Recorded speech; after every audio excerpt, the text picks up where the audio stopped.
Sa isang mall ako dinala ni Lucian.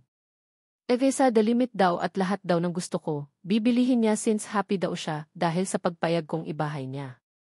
Regalo niya daw sa akin and since kailangan ko din talaga ng mga gamit para sa paglilipat ko sa bago kong tahanan, pumayag ako.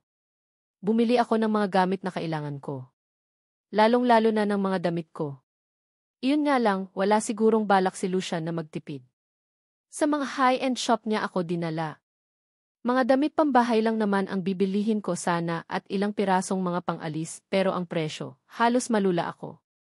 Ayos lang naman daw, as long as kasya sa akin, bibilihin niya daw.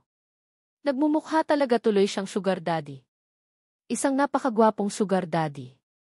Gayunpaman, dahil nandito na din ako at kaysa maghubad naman ako, dahil wala akong pamalit na damit, nagsukat ako ng nagsukat ng mga damit. Mula sa sapatos, mga underwears at mga damit. Lahat ng mga gamit sa katawan na alam kong kailangan ko, kinuha ko na. Hindi naman ako ang magbabayad eh. Gagalingan ko na lang siguro ang performance ko ng kahit nakaunti para naman makabayad kahit na. Papaano? Yun nga lang, habang nag-ikot kami, hindi talaga maiwasan na may mga kontrabida kang makakasalubong. Kagaya sa mga pelikula, may mga epal talaga. Kagaya na lang niyaon, bigla na lang kaming sinalubong nila daddy kasama nito si Aurora at ang nanay nitong si Rosalinda. Mukha silnag mga yagit na mabilis na lumapit sa amin ni Lucian. Amber, anak. Mabuti naman at nagpakita ka din, nakangiti nitong wika sa akin. Wala sa sariling naptingala ako kay Lucian at nang mapansin ko ang seryoso nitong mukha, kaagad kong hinarap si daddy.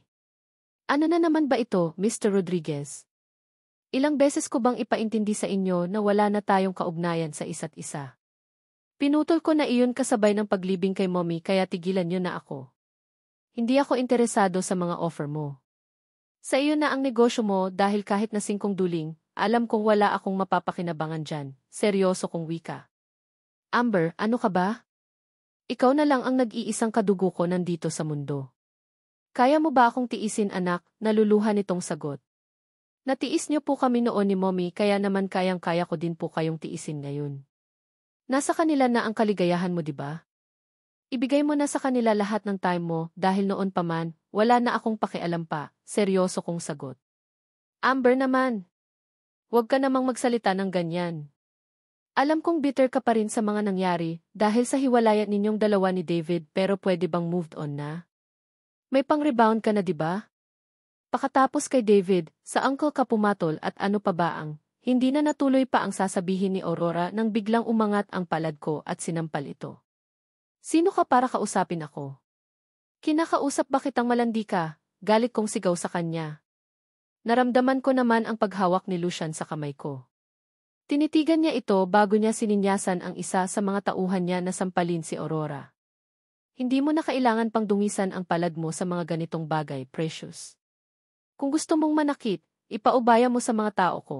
Narinig kong seryoso niyang bigkas kasabay ng malakas na hiyaw ni Aurora. Binigyan lang naman ito ng mag-asawang sampal ng isa sa mga bodyguards ni Lucian. Ano ba? Tama na. Sino kayo para saktan ang anak ko? Gustavo, do something.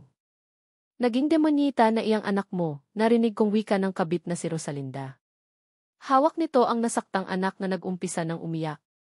Bakit sa mukha nito ang palad mula sa pagkakasampal?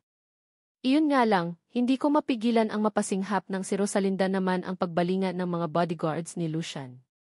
Siya naman ang binigyan ng mag-asawang sampal. Hindi ko tuloy malaman kung ano ang iisipin ko ngayon. Gaano ba kalupit si Lucian para gawin ito in public area? Pinagtitinginan na din kami ng iba pang mga shoppers ng nasabing mall, kaya wala sa sariling napahawak ako sa braso nito at hinila siya paalis. Mr. Gustavo Rodriguez. Kapag may kailangan ka, pwede kang dumalaw sa opisina ko. Mag-usap tayo na hindi kasama ang mga alipores mo, seryosong wika ni Lucian. Napansin ko ang tuwa na kaagad na rumihistiro sa mukha ni Daddy at nakangiting tumango. Salamat, Mr. Ferrero. Sinasabi ko na nga ba eh. Isa po kayong tao na may mabuting puso at naiintindihan ang saloobin ng kapwa nyo negosyante, nakangiti nitong sagot. Hindi ko naman maiwasan na mapaismid. Nasaktan na lahat-lahat ang pamilya na itinuring niya sa mahabang panahon, masaya pa rin siya sa isang pabor na walang kasiguraduhan kung ibibigay ba ni Lucian. Well, bahala na nga sila. Ang importante lang naman sa akin ngayon ay nag-enjoy ako sa shopping.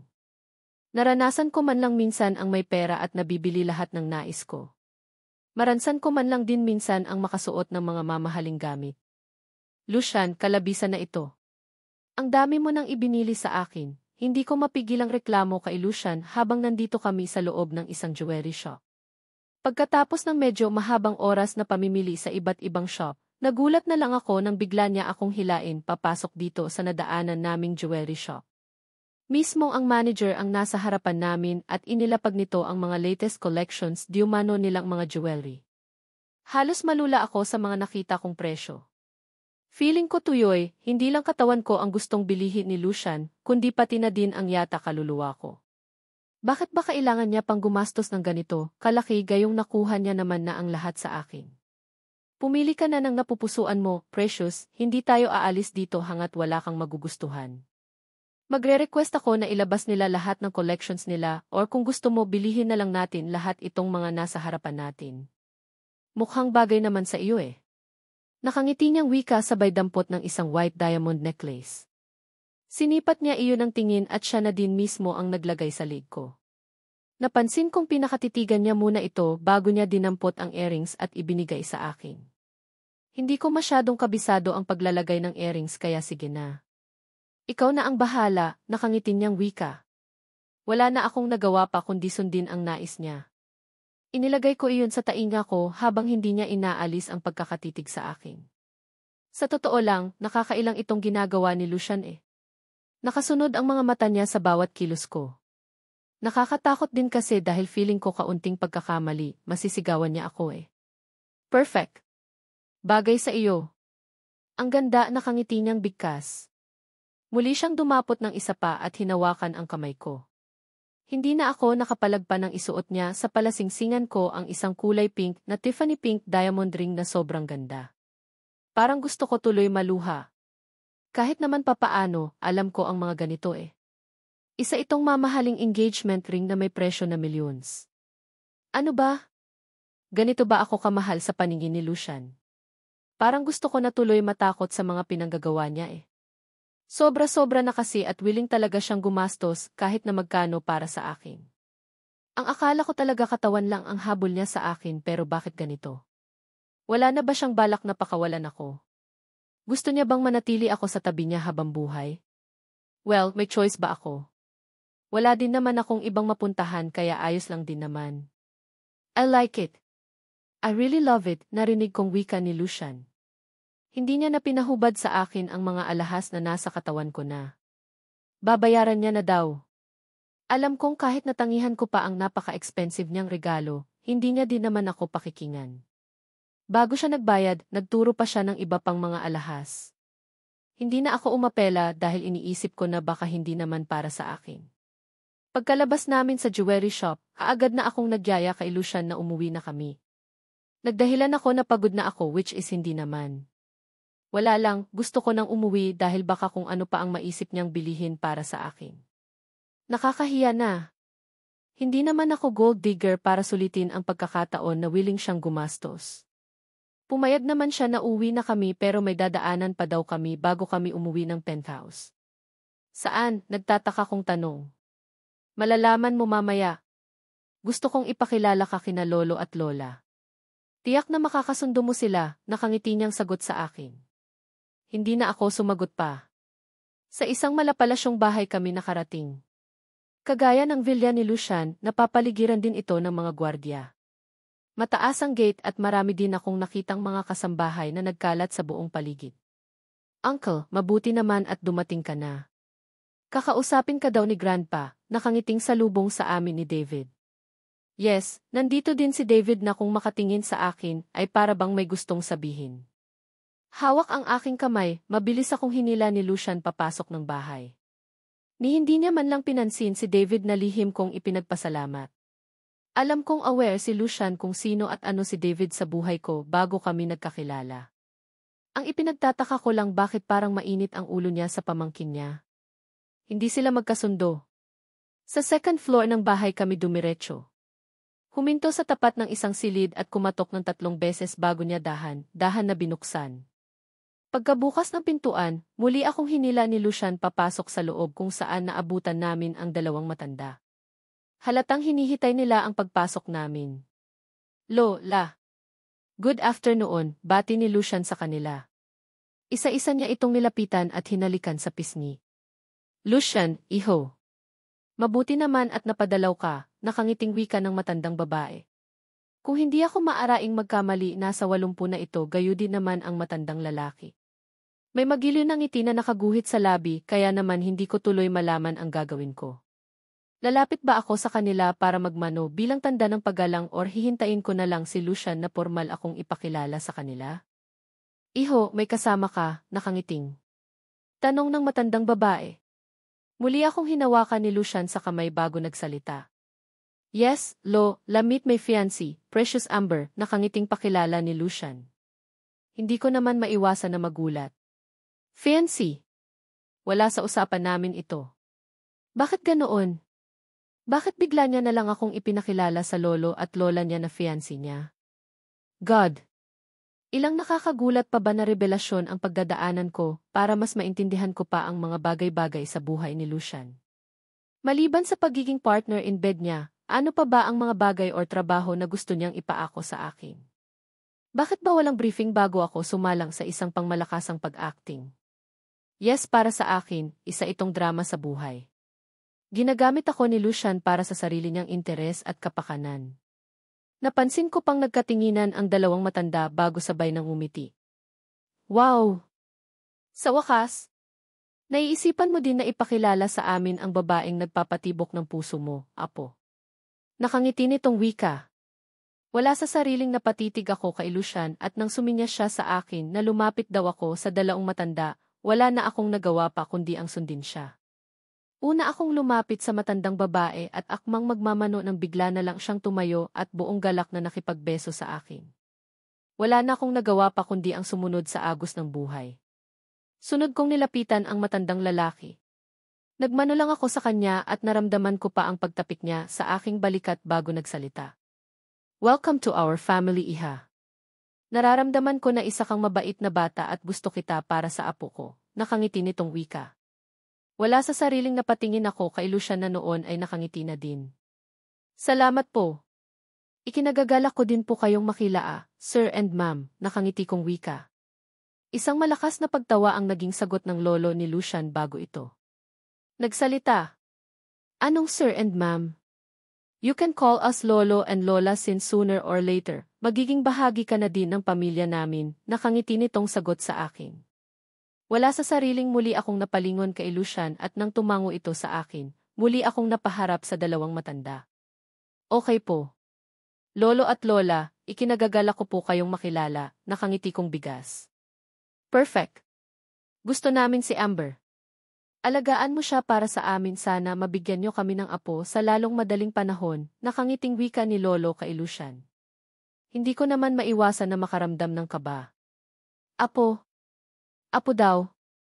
Don't think so, hindi ko alam kung kaya ba akong buntisin nitong si Lucian, gayong ang papel ko sa buhay nito ay isa lamang parausan. Masasabi ko na mabait naman ang mga lolo at lola nitong si Lucian. Magaan ang pakikiharap nila sa akin. Kailan nga ba kayo magpapakasal? Abat bilis-bilis enyo na hangat kaya pa namin tumayo at nang masaksihan. Naman namin ang pag-iisang dibdib nyo, wika pa nga ni Lola. Muli akong napatingin kay Lucian. Hindi ko alam kung ano ang isasagot ko kaya bahala siya. Soon, Lola. May mga pina-finalized lang kami at pag-uusapan din namin ni Precious ang pagpapakasal sa simbahan, nakangiting wika ni Lucian sabay hawak sa kamay ko. Engaged na po kami ni Precious, masyado lang po kasi talaga akong busy, kaya hindi pa namin napag-uusapan ang schedule ng aming pagpapakasal, pero kapag mangyari iyon, promise po. Kayo ang unang makakaalam, nakangiting wika ni Lucian. Parang gusto ko tuloy kilabutan. Paano niya maatim na paasahin nagdalawang matanda? Now, gets ko na kung bakit niya ako binilhan ng mga mamahaling alahas. Gusto niya palang ma-impress sa kanyang lolo at lola. Ang galing niya talaga. Ang bilis ng isip niya. Pero bakit ako? I mean, akala ko talaga may fiancé na itong si Lucian. Nagsisinungaling ba si David sa akin noong sabihin niya iyon? Oh, well, wala akong pakialam. Halos 1 oras din kaming nanatili sa loob ng silid nila lolo at lola bago nagpaalam si Lucian sa kanila na magpapahinga na muna kami. Nagpahabol kasi ang mga matatanda na kung pwede dito na din kami kumain ng dinner na kaagad naman pinagbigyan ni Lucian. Hindi niya talaga siguro mahindihan ang lolo at lola niya kaya ganoon. Iyon nga lang, pagkalabas namin ng silid nila lolo at lola, sumalubong naman sa paningin ko ang seryosong mukha ng mommy ni Lucian na halatang nakaabang dito sa labas ng silid. Seryoso ang mukha at halatang hindi galit. Yes, ang mommy niya. Kilala ko siya dahil minsan ko na siyang nakaharap sa villa at pinalayas niya nga ako pagkataos niya akong pagsabihan ng masasakit na salita. Ano ang ginagawa ng babaeng iyan dito? Bakit mo siya ipinakilala sa lolo at lola mo? Kaagad niyang tanong ka Lucian. Sa kaba na nararamdaman ko, mahigpit akong napakapit sa braso ni Lucian. Gosh, ayan na. Jera nayat ito. Kung kanina, mainit ang pagtangap sa akin ng dalawang matanda, iba yata ang mangyayari dito sa mommy ni Lucian. Mukhang mainit talaga ang dugo niya sa akin eh. Lucian, alam mo naman na wala akong ibang babaeng gusto para sa iyo, kundi si Loren lang, seryosong wika ng mommy ni Lucian sa kanya. Mom, please stop it. Kilala niyo po ako noon pa. Alam niyo po na hindi niyo ako mapipilit na gumawa ng mga bagay na ayaw ko, seryosong sagot naman ni Lucian sa kanyang ina. Pero alam kong si Loren ang dahilan kaya hanggang ngayon hindi ka pa nag-aasawa. For God's sake Lucian, stop doing this. Tigilan mo na ang kakapatol sa kung kani-kaninong babae, muling bigkas nito. Pigil ko naman ang sarili ko na mag-react. Feeling ko talaga, ang baba ng tingin itong mommy ni Lucian sa akin eh. Kung sino-sinong babae daw. Pakialamera. I changed my mind. Hindi na kami pwede ni Loren dahil may iba na din siyang kinakasama sa VIF. You know, the rules mom. Ayaw na ayaw ko sa isang babae na basta na lang pumapatol sa kung kanin-kaninong lalaki. Seryosong sagot nito sa kanyang ina. How about that lady na kasama mo ngayon? Ano ang tingin mo sa kanya? Hindi ba't girlfriend din siya ng pamangkin mo na pinatulan mo? Ano ang pinagkaiba nilang dalawa ni Loren? Seryosong sagot nito. Pinukol pa ako ng masamang tingin na lalong nagpadagsa ng kaba sa puso ko. Kung saan naman maayos na ang pakikitungo sa akin ni Lucian, saka ko naman nakahalubilo itong mommy niya. Grabe naman ang kapalaran sa akin. Hindi na naubusan na magbigay ng kontrabida. Masyadong masakit sa ulo at kalooban. Mas malayo ang agwat ni Precious compare kay Loren, kaya huwag niyo po siyang i-compare. Masyadong nakakasakit na sa damdaming ng fiancé ko ang mga katagang binitiwan niyo, kaya aalis na po kami. Pakisabi na lang kina lolo at lola na hindi na kami makakasabay sa pagkain ng dinner. Malamig at seryosong wika ni Lucian sa kanyang ina sabay hila sa akin paalis. Lucian! Ano ba? Ganyan na ba talaga katigas ang ulo mo? Hindi mo ba naiintindihan? Para sa iyo din naman itong ginagawa ko eh. Stop doing this dahil walang ibang babae na mas bagay sa iyo, kundi si Loren lang. Pahabol pa nitong wika pero parang walang narinig si Lucian. Dire-diretso lang ang hakbang paalis habang mahigpit ang hawak niya sa kamay ko. Wala na akong nagawa pa kundi ang magpasyanod na lang. Hanggang sa makalabas kami ng bahay at kaagad namang sumalubong sa amin si David. Uncle, nabangit na ba ni Lolo sa iyo na kailangan nyo na pong ibalik ang credit cards ko? Nakangiting tanong nito kay Lucian pero matalim lamang niya itong tinitigan. This is your fault. Ano ang mga pinagsasabi mo kay mommy? Seryosong tanong niya dito. Natigilan naman si David. Napatitig muna ito sa akin bago niya ibinaling ang tingin sa kanyang tiyuhin.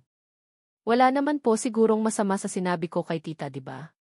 Totoo naman talaga na naging girlfriend ko si Amber sa loob ng 2 taon. Hindi gawa-gawa iyon at kaya iyon i-confirm ni Amber sa mismong harapan natin, nakangiti niyang sagot. Hindi ko naman mapigilan ang mapaira. Shut up! Shut up! Kung gusto mong ibalik ko pa sa iyo ang credit cards mo at kotse mo, manahimik ka. Ayaw na ayaw ko nang makarinig pa ng ganyang bagay, galit na singhal ni Lucian dito. Or baka naman pati bahay na tinitirhan niyo ngayon ng nanay mo ay kunin ko din, muling bigkas ni Lucian. Napansin ko ang kaagad na pamumutla ng mukha ni David sabay iling. Uncle, ano ba? Bakit ba ang init ng ulo niyo? Nagbibiro lang naman ako noong sabihin ko iyon kay tita eh. Promise, hindi na maulit, ramdam ko ang kaba sa boses na bigkas ni David. Good. Next time watch your words. Kung may nakaraan man kayo ni Precious, kalimutan mo na iyon dahil akin na siya ngayon, seryosong wika ni Lucian bago niya ako hinila patungo sa sasakyan. Wala na ulit akong choice pa kundi ang parang robot na nagpasyanod sa bawat paghila sa akin nitong si Lucian. Hindi ko maintindihan pero sa bawat kilos at pananalita ni Lucian ramdam ko ang pagiging obsessed niya sa akin. I mean, nakipagtalo siya kanina sa mommy niya nang dahil sa akin tapos nakipagtalo na naman siya kay David ngayon lang dahil sa akin. Dapat na ba akong magpasalamat dahil sa pagtatanggol ni Lucian sa akin or dapat na ba akong kabahan dahil sa obsession na ipinapakita niya? Hindi ko alam pero isa lang ang sigurado ako ngayon. Dapat akong mag-ingat sa bawat kilos ko dahil nakakatakot siya kung magalit.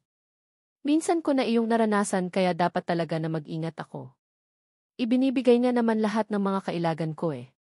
Sapat na iyon. Dapat na akong makontento doon. Lucian, galit ka pa ba? Mommy mo pa rin siya at sana maintindihan mo siya sa gusto niya. Lakas loob kong wika habang nasa biyahe kami. Pauwi na kami ng penthouse at hanggang ngayon ramdam ko pa rin ang tensyon sa kanyang katawan. Nakakatakot siyang tingnan. Salubong ang kilay niya at matalim kong tumitig. Yee, nanay ko siya at bawat anak ay may kanya-kanyang pinagdadaanan sa mismong kamay ng kanyang mga magulang, seryosong sagot ni Lucian sa akin. Naguguluhan naman akong napatitig sa kanya. Kung ang tingin mo sa mommy mo ay isang hero, iba ang tingin ko sa sarili kong ina. She's a devil at huwag na huwag kang magtiwala sa kanya. Hindi mo alam kung ano ang kaya niyang gawin makapanakit lamang ng kapwa, muli niyang bigkas. Hindi naman ako nakaimik. Devil daw. Kung ganoon sa mommy niya siya nagmana. Aware din naman siguro siya na masama ang ugali niya, di ba? Imbes sa mansyon ng lolo at lola niya kami mag-dinner, dumaan na lang muna kami sa isang restaurant para kumain bago umuwi ng penthouse. Naging maayos naman ang buong gabi naming dalawa ni Lucian. Buong gabi kami halos na magkasundo sa kama kaya ang ending tanghali na kami nagising kinabukasan.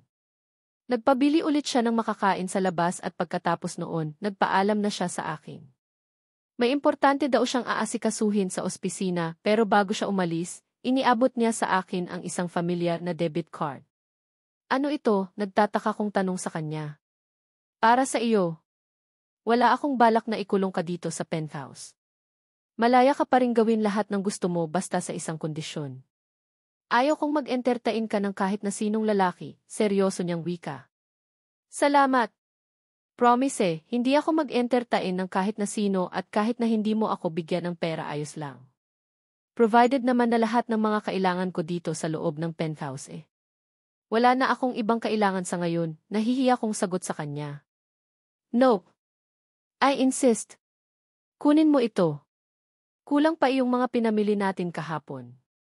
Alam kong may mga nakaligtaan ka pang bilihin, seryoso niyang wika sabay hawak niya sa kamay ko at ipinatong niya. Ang nasabing debit card. Wala na akong nagawa pa kundi ang tangapin iyon. Siyempre, nagpasalamat ako pero yakap lang at halik sa labi ang naging tugon niya bago niya ako iniwan mag-isa dito sa penthouse.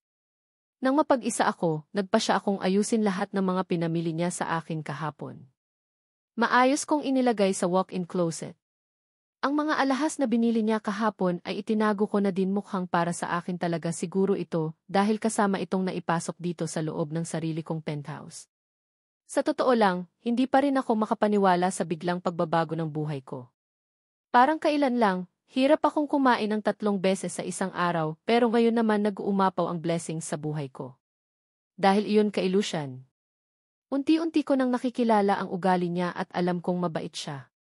Lahat naman ng tao ay may tupak eh. Lahat ng tao may itinatago na masamang ugali at sa umpisa pa lang naging vocal na si Lucian sa akin kung ano ba talaga ang kailangan niya. Dahil masyado akong nalibang sa pag-aayos ng aking mga gamit, hindi ko na namalayan pa ang oras. Bago mag-lunch, may nag-doorbell sa pintuan ng penthouse, kaya naman dali-dali akong naglakad patungo doon. Inopen ko pa ang isang maliit na gadget na nasa gilid ng pinto at sinilip ko kung sino ang nasa labas. Sino iyan? Ano ang kailangan? Tanong ko kaagad nang makita ang dalawang babaeng nakatayo. Food delivery ma'am, sagot naman nito. Hindi ko mapigilan ang mapakunot noo. Nagpa-deliver ba ako ng food? Hindi naman eh. Si Sir Lucian Montefalco Ferrero po ang umorder nito ma'am. Narinig kong wika ng isa pa kaya naman dali-dali ko nang binuksan ang pintuan. Tinanggap ko lang ang mga paper bag na dala nila at nagpasalamat. Thank you. Bayad na ba ito? Seryosong tanong ko. Yes po ma'am. Enjoy your lunch po, nakangiti nilang wika bago sila naglakad paalis. Muli ko namang sinara ang pintuan at siniguradong nakalock yun. Bitbit ang dalawang paper bag naglakad ako patungo sa dining area. Ipinatong ko muna ng mga pagkain sa mesa bago ko kinuha ang aking cellphone sa kwarto. Tatawagan ko si Lucian at iko-confirm ko muna sa kanya kung galing ba sa kanya ang mga pagkain na kakadeliver lang. Mahirap din kayang magtiwala sa panahon ngayon. Hey, napatawag ka. Na Chief Executive Officer mo na kaagad ako. Ilang ring palang sinagot niya naman kaagad ang tawag ko. Hindi ko alam kung guni-guni ko lang ba ang lahat pero may kalakip kasi talagang lambing sa boses niya eh. Well, a little bit. Uwi ka ba mamaya dito? Magluluto ako, nakangiting kong sagot sa kanya. Well, tumawag ka ba para tanungin ko kung uwi ako mamaya? This precious, seryosong tanong niya. Yes, he said, kasama na din iyon. Pero kaya talaga ako napatawag dahil may mga foods na dumating ngayon lang. Gusto kong i-confirm kung ikaw ba ang nagpa-deliver nito, tanong ko sa kanya. He said, dumating na ba? Well, enjoy your lunch, Levi Precious. Uwi ako mamaya at huwag ka nang magluto. Ayaw kong mapagod ka dahil gusto ko, akin lang ang buo mong energy, sagot niya din kaagad sa akin. Hindi ko naman mapigilan ang mapangiwi. Grabe siya. Napakabulgar niya talaga. Well, bahala siya. Kung ayaw niyang ipagluto ko siya di huwag. Saka, prito lang din naman ang alam kong iluto kaya nakakahiya din kung ipagluto ko siya. Pansin ko kasi puro masasarap ang kinakain niya eh. Naging mas makulay ang mundo ko sa piling ni Lucian sa nakalipas na mga araw. Ramdam ko ang maayos na pagtrato niya sa akin. Feeling ko nga, hindi na lang katawan ko ang habol niya eh. Tuwing inaangkin niya kasi ako sa ibabaw ng kama, hindi na lang kasi puro libog ang nararamdam ko sa kanya. May kasama ng pagmamahal ang bawat paghaplos niya sa katawan ko. Kagaya na lang ngayon. Magkaniig kami sa ibabaw ng kama at hindi na lang puro pagnanasa ang nakita ko sa mga mata niya. May nakikita na akong kakaibang kislap. Kislap ng pagmamahal. Let's have a baby, precious. Bigyan mo ako ng anak, seryoso niyang bigkas habang patuloy sa paglalabas-pasok ang sandata niya sa naglalawa kong perlas. Nakakapit ako sa kanyang braso at hindi magkamayaw sa kakaungol. Baby? Yes. Okay lang. As long as magkasama tayong dalawa walang problema. Ibibigay ko ang gusto mo, Lucian, oh. Mahin kong usal na sinabayan ko pa nga ng pag-ungol. Grabe, halos tumirik na ang aking mga mata sa sobrang sarap na nararanasan ko sa mga piling niya. Ang galing niya talaga sa kama. Kuhang-kuha niya talaga ang kiliti ko. Shit, ang sarap mo, precious. Ang sarap mo talaga. I really like you, mahina niyang sambit sabay ang kinya sa labi ko. Ilang pag-ulos pa ang iginawad niya sa akin bago namin sabay na narating ang ruro. Parehong habol namin ang aming paghinga pagkatapos naming makaraos. Muli kaming nakatulog ni Lucian sa ibabaw ng kama na magkayakap pagkatapos namin makaraos. Kinaumagahan, nagising kami pareho sa malakas na tunog ng doorbell kaya naman kahit na inaantok pa, sabay pa kaming napabangon. May ini-expect ka bang bisita? Seryosong tanong niya sa akin. Kaagad naman akong umiling. Si Risa lang ang dumadalao sa aking dito at imposibleng pupunta siya ngayon dahil may pasok siya sa opisina, diba? Seryosong sagot ko sa kanya. Kaagad niya namang hinagilap ang kanyang mga kasuotan at dali-dali na isinuot iyon. Samantalang ako naman ay hinagilap ang bathrobe at iyon na lang ang isinuot ko. Balak ko din kasing maligo eh. Actually, balak kong maligo kasabay ni Lucian para tipid sa tubig. Hihi! Si Lucian na din ang lumabas ng kwarto para pagbuksan ang kung sino man ang nagdo-doorbell. Nakakairita na din kasi. Ayaw huminto sa kaka-doorbell na akala mo emergency. Pagkatapos kong maibuhol sa katawan ko ang bathrobe, kusa na din akong lumabas ng kwarto kung saan sakto naman na nabuksan na ni Lucian ang pintuan. Napahinto pa nga ako sa paghakbang nang mapansin ko ang babaeng kausap niya sa pintuan at kaagad na nanlaki ang mga mata ko sa gulat na walang sabi-sabing basta na lang itong yumakap kay Lucian. Lucian, I Chief Executive Officer you. I really Chief Executive Officer you, narinig kong sambit nito. Pakiramdam ko para akong ipinako sa aking kinatatayuan. Sino ang babaeng ito? Bakit hinayaan ni Lucian na yakapin siya? Loren, ano ang ginagawa mo dito? Stop it, narinig kong sambit na Lucian. Liyak na sana ako sa sobrang panibugho na nararamdaman nang walang sabi-sabing basta na lang siyang itinulak ni Lucian na siyang dahilan kaya napabitaw ang babaeng hitad sa pagkakayakap kay Lucian. Buti nga sa kanya. Lucian, ano ba? Ako ito, si Loren. Don't tell me na nakalimutan mo na ako. Nang ganoon-ganoon lang, naiiyak nitong sambit. Of course, hindi kita nakalimutan at lalong hindi ko din makakalimutan ang mga kawalang hiyaan na ginagawa mo sa akin. Now, umalis ka na. Alice, mataas ang boses na wika ni Lucian. Lihim namang nagdiwang ang kalooban ko. Sinuklay ko pa nga ang mahaba kong buhok gamit ang aking daliri at walang sabi-sabing naglakad palapit sa kanila. Lucian, sino ang dumating? Inosente kong tanong.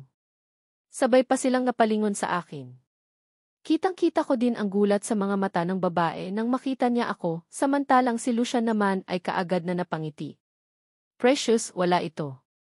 May napadaan lang na isang kakilala, si Lucian na ang sumagot. Who is she? Sino siya, Lucian? Mataas ang tono ng boses na babae na tanong nito. Actually, narinig kong bangiti ni Lucian ang pangalan niya kanina. Siya pala si Loren. Ang babaeng gusto ng mommy nitong si Lucian na makatuluyan niya. Maganda naman pala eh. Tindig palang yayamanin na. Sexy din, mas malaki ang bundok niya kumpara sa akin, pero sa katawan mas maganda yata ako sa kanya. May puwet ako samantalang ang kanya ay flat. Medyo laylay na din ang kanyang bundok at mas payat siya compare sa akin. Jibay fiancé, she's jibay fiancé, kaya tigilan mo na ang kabaliwan mo. Bumalik ka na kung saang bansa ka man galing at huwag na huwag ka nang magpakita pa sa akin, kahit kailan. Seryosong sagot ni Lucian kay Loren. Napansin kong mangyak-iyak itong napatitig kay Lucian. Pigil ko naman ang sarili ko na mapangiti. Parang gusto ko na tuloy may confirm sa sarili ko na mahal talaga ako nitong si Lucian eh. Ramdam ko kasi na proud talaga siya sa akin at talagang ipinakilala niya pa ako kay Loren bilang fiancé niya. Kilig to the highest level tuloy ang nararamdaman ko. Gay, iba ka na talaga ngayon, best friend. Hindi ko talaga akalain na ganun kapatay na patay sa iyo si Sir Lucian at talagang ibinigay niya na lahat ng kailangan mo, nakangiting wika sa akin ni Risa. Araw ng linggo. Wala siyang pasok ng opisina at dahil nasa ibang bansa si Lucian para sa isang conference, niyaya ko si Risa na magkita kami. Nandito kami ngayon sa isang mall para mamasayal at para mag-unwind. May basbas ni Lucian itong pamamsayal ko dahil lahat naman ng kilos ko ay sinasabi ko sa kanya. Gusto kong maging tapat sa kanya sa lahat ng oras. Ayaw ko siyang mag-isip ng kahit na ano pa man sa akin dahil alam ko din naman na buo ang tiwala niya sa akin. Isa pa, may Chief Executive Officer yun ako at iyon ay tuluyan siyang mapaibig sa akin. Halos 5 buwan na din kaming nagsasama at aminado ako sa sarili ko na tuluyan ng nahulog ang loob ko sa kanya. Kulang na lang sa amin ang kasal at magkaroon ng anak at matatawag na isa kaming pamilya. Kinukulit ka pa ba din ba ng ama mo? Seryosong tanong sa akin ni Risa. Hindi ko naman mapigilan ang mapakunot noo. Sa sobrang lunod na lunod ako sa pag-aalaga at atensyon na ibinigay sa akin ni Lucian, sa kanya na lang umiikot ang mundo ko. Niwala na akong panahon pa na makiblalita sa mga nangyayari sa paligid ko. Alam mo bang nag-uumpisa na namang makabangon ang furniture business niya? Dahil iyon sa tulong ni Sir Lucian, wika ni Risa sa akin. Hindi ko naman mapigilan ang mapakunot noo. Wala kasing nababangit sa akin si Lucian tungkol dito. Huh! Talaga? Good for them. Kung tinutulungan man sila ni Lucian na makabangon, dapat nilang ipagpasalamat iyon. Wala na akong pakialam pa sa kanila. Pinutol ko na kung ano man ang kaugnayan ko sa kanila, seryoso kong bigkas. Kaya nga at tama lang itong ginawa mo. Kasi dinig ko nagkabalikan na sila Aurora at David. Si David yata ay kasama na sa furniture business na iyon at balak na yata nilang magpakasal next year ni Aurora. Seryosong sagot naman ni Risa. Okay. Mabuti na din iyon para manahimik na sila. Teka lang, bakit nga pala sila ang pinag-uuspan natin? Halika na. Shopping tayo, nakangiti kong pagyayaya sa kanya. Kaagad namang tumalima si Risa. Nakangiti kaming pumasok sa isang mamahaling shop at nagtingin-tingin ng kanilang mga latest collections. Kapag may nagustuhan kami, walang pag-aalinlangan na add to cart na kaagad. Malaki ang allowance na natatanggap ko mula kay Lucian monthly at bihira lang naman akong lumabas ng penthouse. Mas gusto ko kasing magstay sa loob ng penthouse kapag wala ito at mag-movie marathon na lang. SSF, Gold Digger. Ano ang ginagawa ng Gold Digger sa shop na ito? Abala kami ni Risa sa pamimili ng mapukaw ang atensyon ko sa isang babae na bigla na lang nagsalita. Wala sa sariling napabaling ang tingin ko dito at hindi ko maiwasan na makaramdam ng inis ng sumlubong sa paningin ko ang mommy ni Lucian. Yes, si Carmina. The one and only atribida at kontrabida sa buhay ko ngayon na ina ni Lucian at kasama niya ang walang iba kundi si Lauren. Ayaw ko siyang patulan dahil ina pa rin siya ng lalaking mahal ko kaya sana tigilan niya na ako. Lalo na at pinagtitinginan na kami ng iba pang mga shoppers. Walang kahihiyan. Mukhang peral makikita mo Lauren, sisipain din iyan ng anak ko. Liwan din siya at babalik din siya sa iyo, muli niyang bigkas. Kaagad kong nilapitan si Risa at niyaya ng umalis. Kailangan ko talaga ng medyo mahaba-habang pisi ng pasensya para hindi patulan ang babaeng ito eh. Ako na lang ang iiwas kaysa naman pansinin pa siya. Nonsense lang na patulan ko ang kagaya nilang alam kong gulo lang ang posibleng hatid sa buhay ko. Hep! Hep! Saan ka pupunta babae ka? Abat ang kapal din naman ng mukha mo na magpakita dito sa mall at magwaldas ng pera ng anak ko. Sa pagkakataon na ito, mas mataas na ng tono ng boses niya. Galit na siya sa lagay na iyan kaya naiinis na akong tinitigan siya. Ako ba ang kinakausap mo? Sorry, hindi ako pumapatol sa mga walang breeding, nakataas ang kilay na sagot ko. Bakit siya lang ba ang marunong mang-insulto? Ako din kaya. Abat walang hiya kang babae ka. Pinulot ka lang ng anak ko sa putikan at ginawang parausan pero kung makasagot-sagot ka sa akin, akala mo kung sino ka ah. Galit niyang sigaw at halos inilang hakbang lang ang pagitan niya sa akin. Pagkalapit niya, hindi na ako nakaiwas pa nang tumama ang kanyang palad sa pisngi ko. Shit kahit pala may edad na ang babaeng ito ang sakit niya pa rin pala manampal. Makikita niya, isusumbong ko siya kay Lucian. Hindi ako papayag na ikaw ang makakatuluyan ng anak ko. Over the dead body. Maghihiwalay at maghihiwalay kayo ni Lucian, galit niyang sigaw. Hindi naman ako nakaimik. Pigil na pigil ko ang sarili ko na gantihan siya, lalo na at aware ako na ina pa rin siya ng lalaking mahal ko na ngayon. Si Lucian. Pagkatapos akong masampal ng mommy ni Lucian, mabilis na akong naglakad paalis. Patuloy pa rin siya sa pagdadakdak at gusto ko talaga siyang iwasan. Wala akong time para pakinggan. Ang kung ano man ang mga nakakinsultong sinasabi niya. Mas lalo lang masasaktan ang kalooban ko at ayaw kong dumating sa punto na patulan ko siya. Na kailangan pang magbastusan kaming dalawa para lang ipakita sa mga tsismosa kung sino ba talaga ang tama sa aming dalawa. Ano ba iyang hilaw mong biyanan? Ang sama ng ugali, narinig kong sambit ni Risa sa akin. Diretso na kami sa labas para mag-abang ng taxi na masasakyan. Uuwi na lang kami ng penthouse dahil nawalan na ako ng gana sa pamamasyal. Hayaan mo na. Wala tayong magagawa. Ayaw niya sa akin. Mababang uri na babae ang tingin iya sa akin, mahinang sambit ko. Ramdam ko pa rin ang pamamanhid ng pisngi ko dahil sa tinamo kong sampal. Mamayang gabi pa naman uwi si Lucian at tiyak akong magtatanong iyon kung napaano ang pisngi ko. Heist, naku. Kung ganyan din lang ang maging biyanan ko, habang buhay ko talaga siyang hindi kikibuin. Sama ng ugali seryosong muling bigkas ni Risa. Halata talaga sa boses nito ang inis kaya naman hinayaan ko na lang. Kahit naman ako nalinis deme. Nasira ang pamamsyal namin dahil sa babing yun. Pero ano pa nga ba ang magagawa namin kundi ang mag-moved on na lang? Tutal nandito na din lang Dumaan lang kami ng drive-thru para bumili ng pagkain at diretsyo na kami ng penthouse.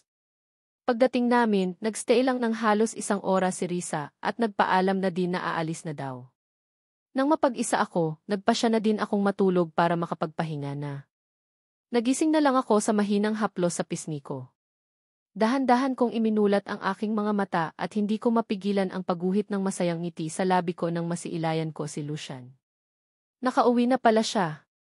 Lucian, naku, pasensya na. Nakatulog pala ako. Kanina ka pa ba? Magiliw kong tanong sa kanya. Dahan-dahan akong bumangon ng kama habang napapansin ko na hindi niya inaalis ang pagkakatitig niya sa aking mukha. Masakit ba? Seryosong tanong niya.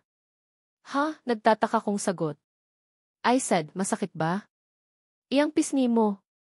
Nilagyan mo na ba ng gamot iyan? Paglilinaw niya. Okay na. Maliit na bagay, nakangiti kong sagot.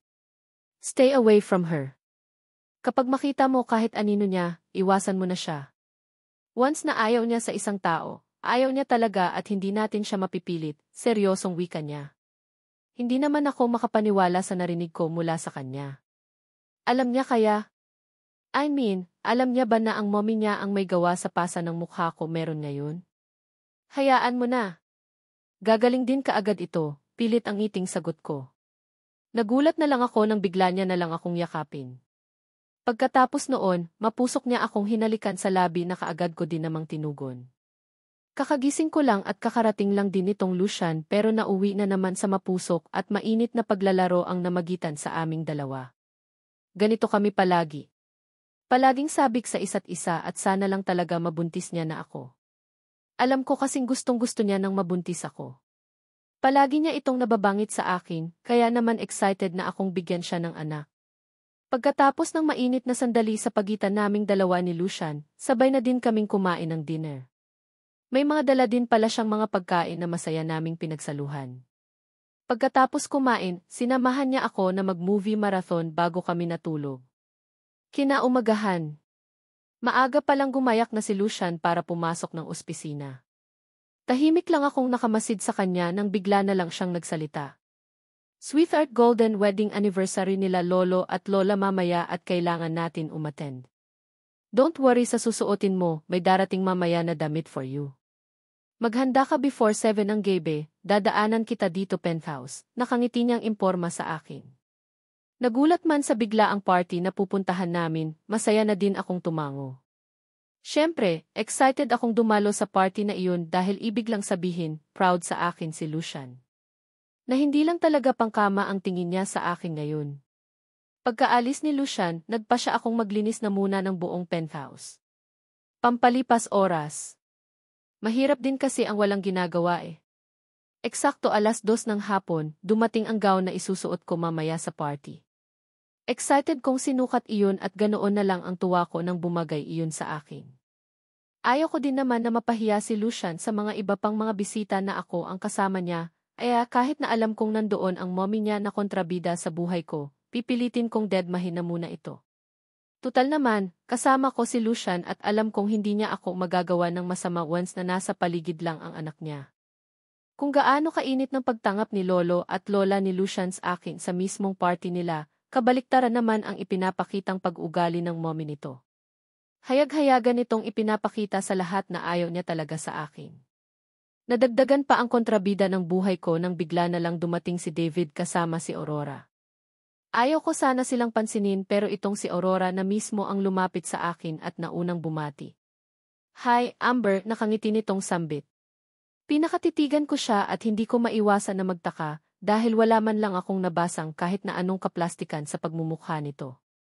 Genuine ang ngiti sa labi at nagmumukha siyang anghel sa harapan ko. Ilay, malamig ang boses na bati ko sa kanya. Sa muling pag-ikot ng aking paningin, isang tao na naman ang nakita ko na ayaw ko sanang makita. Walang iba kundi si Loren na magiliw na sinalubong ng mommy ni Lucian. Hindi ko na lang pinansin pa at sakto naman na nag-umpisa na ang program. Nagsalita ang lolo at lola ni Lucian para magpasalamat sa mga bisitang dumalo. Pagkatapos, nag-umpisa na ang masayang party. Hindi naman ako iniiwan ni Lucian sa lahat ng oras. Palagi siyang nakaalalay sa akin. Nababasa niya marahil sa mga mata ng mommy niya na kulang na lang ay tuklawin ako. Nahuhuli niya marahil kung paano ako tingnan ng masama nito. Lucian, I'm tired na. Gusto ko nang umuwi, hindi ko na mapigilan pang wika sa kanya pagkalipas ng halos 2 oras. Hindi talaga ako mahilig sa mga ganitong pagtitipon at kung hindi lang dahil kay Lucian, never talaga akong pupunta sa mga ganitong party. Ganoon ba? Sige, magpapaalam lang tayo kina lolo at lola tapos aalis na tayo. Nakangiti niyang sagot sa akin at inakay niya na ako papasok ng bahay. Nasa kwarto na daw ang dalawang matanda. Pagkatapos nilang magsalamat kanina sa mga bisiita, tumaas daw ang presyon ng dugo ni lolo, kaya kailangan daw nitong magpahinga muna. Hindi tuloy nila na-enjoy ang party. Iyon nga lang habang naglalakad kami papasok ng bahay, narinig namin ni Lucian na may biglang tumawag sa pangalan niya. Ayos lang ako. Puntahan mo na muna siya. Hihintayin na lang kita sa loob, nakangiti kong wika sa kanya. Napansin kong alanganin pa akong iniwan ni Lucian pero nakinig din naman siya sa akin. Sinabi niya na hintayin ko daw siya sa loob ng living room na kaagad ko namang sinang-ayunan. Nakipagkumustahan si Lucian sa lalaking tumawag sa kanya samantalang ako tuluyan ng pumasok sa loob ng mansion. Iyon nga lang, pagkapasok ko sa loob, isang impit na pagtili ang narinig ko at mula sa hagdan at nagulat na lang ako nang makita kong pagulong-gulong pababa si Mrs. Carmina Ferrer. Ang malditang mommy ni Lucian. Pagbagsak niya sa ibaba, kaagad na umagos ang dugo nito sa ulo. Biglang kinain ng kaba ang puso ko at napatingin ako sa kung sino ang nasa sa hagdan at nakita ko si Lauren. Namumutla ito at halatang takot na takot. Ano ang ginawa mo? Malakas ang boses ay tanong ko sa kanya. Sunod-sunod naman ang ginawa niyang pag-iling. Patakbong bumaba ng hagdan at pagkaptapat sa akin, hinawakan ko siya sa braso. Saan ka pupunta? Ano ang ginawa mo sa kanya? Hindi aksidente ang lahat. Kasalanan niya kaya siya nahulog sa hagdan kaya bitiwan mo ako. Galit niyang wika at nabitawan ko din siya, kaagad nang bigla niya nalang tabigin ang kamay ko. Pagkatapos noon, mabilis na siyang naglakad palabas ng mansion. Naiwan naman akong hindi malaman ang gagawin ko. Hindi ko alam kung ano ang unahin ko. Tatawagin ko ba si Lucian para sabihin sa kanya ang nangyari sa ina niya or titingnan ko ba muna ng kalagayan ng mommy niya? Hindi ako alam. Sa huli nagpasya akong umalis na muna para puntahan si Lucian kaya lang bago ako nakaalis, isang malakas na sigaw ang umalingaw sa buong paligid. Sigaw iyon nang kung hindi ako maaaring magkamali ay ang kasambahay na kakarating lang din pagkatapos noon, nagtatakbo na ito palabas ng mansion. Mabilis akong napasunod sa kanya pero bago ko siya naabutan, napansin kong nakalapit na siya kay Lucian. Napansin kong kaagad na napalingod si Lucian sa gawi ko at mabilis na naglakad palapit sa akin.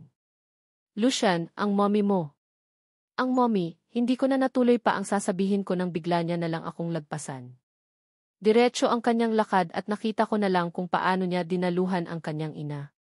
Mabilis naman akong nagkalad palapit sa kanya para sana sabihin kung ano ang nakita ko, pero nagulat na lang ako nang mula sa pagkakaupo sa gilid ng katawan ng kanyang ina, bigla siyang tumayo at itinulak ako. Ano ang ginawa mo? Ano ang ginawa mo sa kanya? Nanlilisik ang mga matang tanong niya sa akin. Pakiramdam ko biglang nagdilim ang buo kong paligid. Hindi ako makapaniwala sa narinig ko mula sa kanya. Sir, kitang-kita ko po. Siya po ang dahilan kaya nahulog sa hagdan si ma'am. Itinulak niya po, narinig ko namang sambit ng kasambahay sabay turo sa akin. Hay hindi Lucian, hay hindi ako. Kinakabahan ko din kaagad na depensa sa sarili ko. Kaya lang, isang malakas na sampal ang tumama sa pisngi ko. Biglang nagdilim ang buong paligid ko kasabay ng pagkatumba ko sa malamig na sahig ng mansion. Nang muli kong imulat ang aking mga mata ay nasa isang madilim na lugar na ako. Pinilit kong pakaisipin kung ano ba talaga ang nangyari at nang biglang dagsa sa isipan ko ang lahat, bago ako nawala ng malay, ay wala sa sariling dali-dali akong napabangon pero muli ding napahiga nang maramdaman ko ang kirot sa aking pisngi. Lucian! Lucian, tawag ko sa pangalan niya. Sobrang dilim ng buong paligid at wala akong makita na kahit na ano. Hindi ko mapigilan ang mapaiyak. Lucian!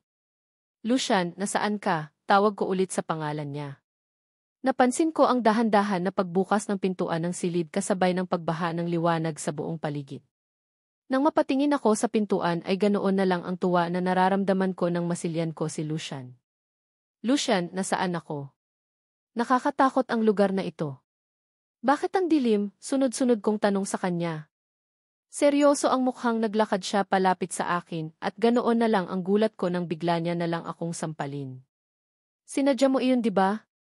Inihulog mo si Mommy sa hagdan dahil galit ka sa kanya, galit niyang sigaw sa akin. Kaagad namang nanlaki ang mga mata ko sa gulat. No. Hindi. Hindi totoo iyan. Hindi ko ginawa iyon. Si Lauren. Tama si Lauren ang... Shut up. Magsisinungaling ka pa ba? Hanggang ngayon pa ba naman magsisinungaling ka pa rin ba sa akin? Galit niyang sigaw at walang sabi-sabing bigla niya na lang akong hinawakan sa aking liig. Idiniin iya ang kanyang kamay sa liig ko kaya nahirapan akong huminga. Pilit akong kumakawala sa kanya pero mas malakas siya kumpara sa akin. Alam mo ba kung ano ang sitwasyon ni Mommy ngayon? Kritikal. Kritikal siya dulot ng pagkakahulog sa hagdan, galit niyang sigaw sa akin. Hindi ko nang pigilan pa ang maluha. Nagdidlim na ang paningin ko at anumang sandali ay alam kong malalagutan na ako ng hininga sa ginagaawan niyang pagsakal sa akin ngayon. Lucian, tama na. Baka mapatay mo siya. Hayaan mo na lang kasi ang batas na lumitis sa kanyal, hindi mo dapat bahiran ng dugo ang mga kamay mo dahil lang sa... Walang kwentang babae na iyan, narinig ko namang sambit ng isang boses na babae.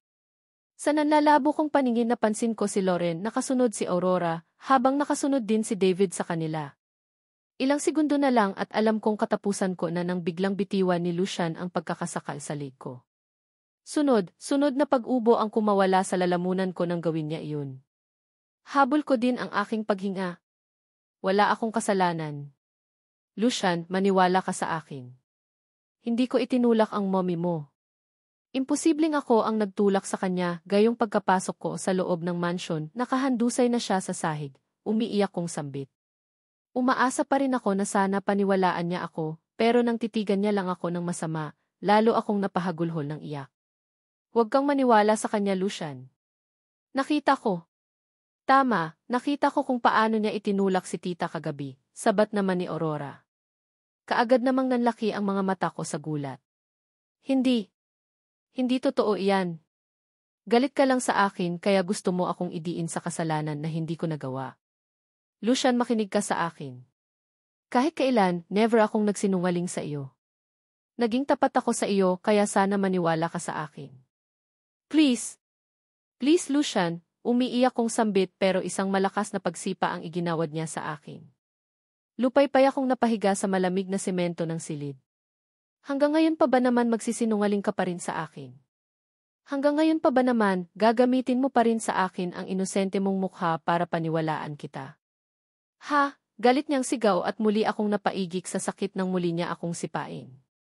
Ito ang tandaan mo, Amber, kapag may masamang mangyari kay Mommy, una kitang ibabaon sa libingan. Galit niyang sigaw bago mabilis naghakbang na iniwan niya ako dito sa silid. Kaagad naman akong napahagulhol ng iyan. Tingnan mo nga naman. Hindi ko akalain na aayon pa rin pala sa akin ang pagkakataon.